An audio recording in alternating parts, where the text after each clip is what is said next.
சட்ட திருத்தம் எனும் வகையில் வக்ஃபு வாரிய சொத்துக்களை அபகரிக்கும் வகையில்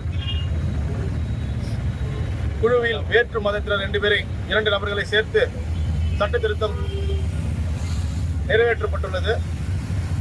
இது மிக கண்டனத்துக்குரியது. இஸ்லாமிய சகோதரர்கள் மட்டுமல்லாது இங்கு வாழும் அனைத்து மக்களுக்கும் எங்களுக்கு இஸ்லாமிய சகோதரர்களுடனும் இருக்கின்ற நல்லிணக்கத்தை கெடுக்கும் வகையில், இஸ்லாமிய சகோதரருக்கு துரோகம் விளைவிக்கும் வகையில் இச்சட்டம் கொண்டு வரப்பட்டுள்ளது. எனவே தளபதியின் சொல்லுக்கிணங்க ஆர்ப்பாட்டத்தில் எங்கள் பொதுச் செயலாளர் அவர்களின் வழிகாட்டுதல்படி மேலும் தொண்டர்கள் தாவேகா தொண்டர்கள் அவர்களின் ஆதரவோடு இச்சட்டத்தை எதிர்த்து இன்று ஆர்ப்பாட்டம் நடத்துகின்றோம்.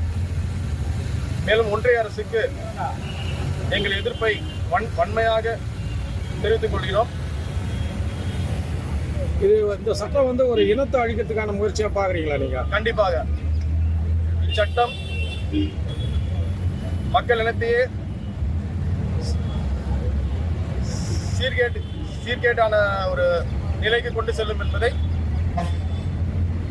வன்மையாக வலியுறுத்துகின்றோம்.